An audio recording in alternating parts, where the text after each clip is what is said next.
When I found out that BP was in fact going to deduct what monies it paid to commercial fishermen from the claim that we had made against BP, I started to dig into this situation.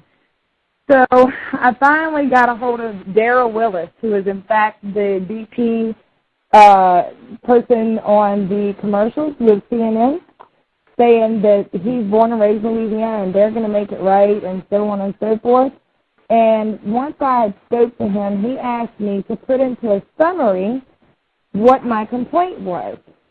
So I wrote, "It has come to our attention that British Petroleum intends to deduct what monies it pays out to fishermen impacted by the incident and who are now working under contract with the VOO program from monies BP has committed for pay and loss of income claims. After careful review of the VOO contract, we have discovered that nowhere in the VOO contract does it specify that parties working under said contract must be directly impacted by the incident." And it goes on to basically where I called it discrimination, because we have people working from all over the United States that have not been impacted by this incident on the job, and it's become a windfall for them where they're going to deduct what money we would make from our businesses from the money that they're paying us to clean up. So in other words, we're working off our own cleanup. And what they wrote me back was summed up in one paragraph. And basically what it says is, federal law clearly provides for adjustments for all income resulting from the incident. All income from alternative employment or businesses undertaking and potential income from alternative employment or businesses not undertaking but reasonably available.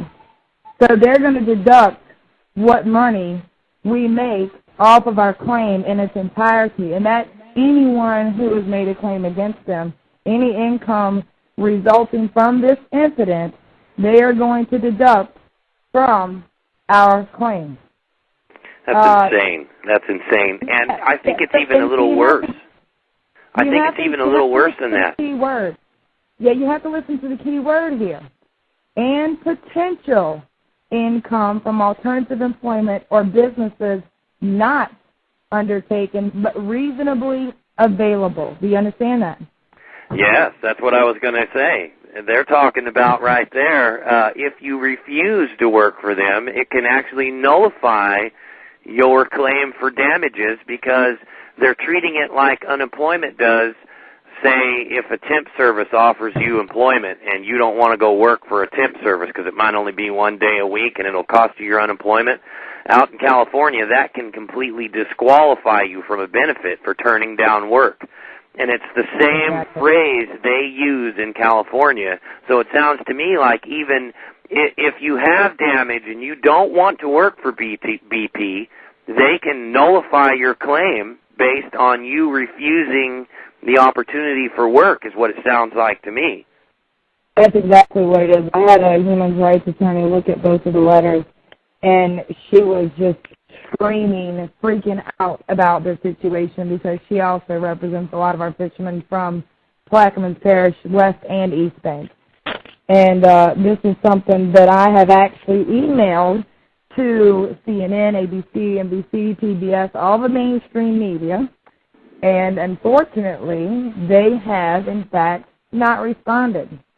ABC finally called me today about one of the health issues, and I brought this issue up because folks need to realize they're not going to turn around. We've got a plumber down here, and I'm not trying to throw plumbers under the bus. We all need them. I mean, come on. But at any rate, we have a plumber from Gretna, Louisiana, which is right on the other side of New Orleans, far, far away from anything that's going on, who bought and put in 4 boats under the same contract that our fishermen are working under. Now, BP is not going to turn around and say, well, you know, you've exceeded your income, so we're not going to pay you. We're just not going to pay you for cleaning up our toxic waste. We're just not going to pay you. He's going to be able to make his money from his business and the 4 boats that he's got under the same contract that we've got. You know, part of this was it's become a windfall for everyone. The boot is to the throat here for our fishermen, guys. Our fishermen have no choice. My husband's not with me right now. You know where he is? He's down there on the job. Our fishermen have no choice. It's either work for BP or our family does not have any type of money coming in. Now, my bill is $7,000 a month. What am I supposed to pay him with, you know? I mean, we've worked all of our lives. We've built everything we got twice in 10 years. What am I supposed to do? Just go live in a box somewhere with my 2 kids? That's what they'd like. That's what they'd like, to push everybody off. Yes. I could mention Agenda 21 here. I don't know how familiar you are with it, but our audience is very familiar with it. And they have a projected goal to reach by 2015 of having 85% of the land in America uninhabited by humans. And that falls into this whole needing to evacuate the Gulf, whether they do or not, which I'm convinced at this point that they do. I know that you guys live on a peninsula, which means you're surrounded on all 3 sides with this kind of waste. Yeah, I live 50 miles from the Deepwater Horizon accident. I'm actually the closest resident.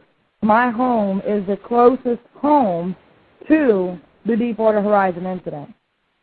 It's just insane. It's insane. I have a caller that's been waiting patiently in queue. Would you like to take a call? Sure.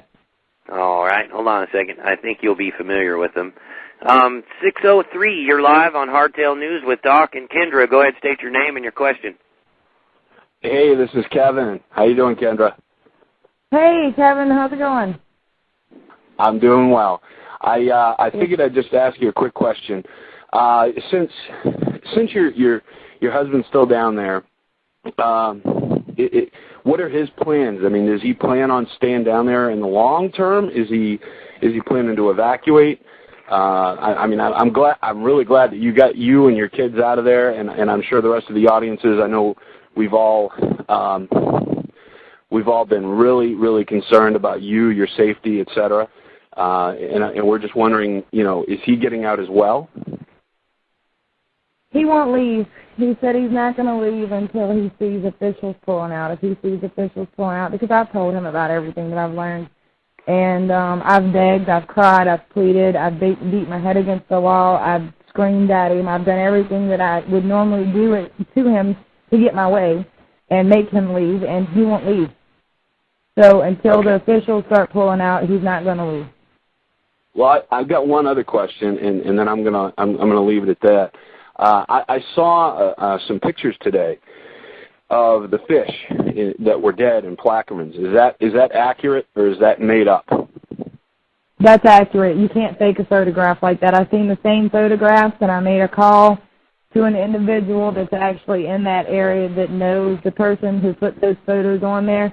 Those photos are indeed accurate. You know, guys, I was on the boat on May 22nd or it was May 23rd, the day before the governor came down, the day I was speaking about earlier with you guys. And I literally run into redfish that had their mouths open on the top of the water, and some were swimming upside down in circles, and they were so disoriented they were running into the side of my boat because they were dying. This is, the fish kills, a lot of the reason that a lot of people haven't seen the fish kills up until now is because a lot of this stuff was offshore and, in fact, had decomp and sunk before it actually hit the shore. So we're going to start we're more likely going to start seeing this all over the entire coast. Crazy. Kevin, do you have any, there's time for you to ask one more question if you'd like. If not, we could move on either way. It's a fantastic call. I think the only, I would like to say for me, myself, and everybody else in the movement, not just this movement, but the freedom movement in general, that we all have you back. We're all there for you, and whatever we can do to help you out, whatever that might be, we will do our best. And I think I stand for it when I say that. I agree. You can tell that she really cares about what's going on. I can feel the emotion in her voice when she's talking, and it sure took a ton of courage for her to get up and do what she's done, and I definitely applaud you for that too. We need a whole lot more people like you out there doing things. We talk about this show and we have the doers on this show, and so it's really a pleasure to have you on and add you to that list, along with Mike Vanderbo and some of the other guys that are trying to put together things to wake this country and this government up, because they don't listen to us. We don't have a voice in America anymore. And every now and again, somebody like you comes out and gets heard and seen, and that gives us another little crack to wedge the crowbar in to kind of pry the door to freedom back open in America. So I want to thank you, Kevin, for calling, and I want to thank you, Kindra, for having the strength to do what you're doing. All right, stay tight, man. Thanks, and Kindra, for everything you do. If you need anything, and I'm going to try to get you on some more shows too. You stay tight, and we'll talk to y'all later. All right, Kevin. All right, a lot of people don't understand,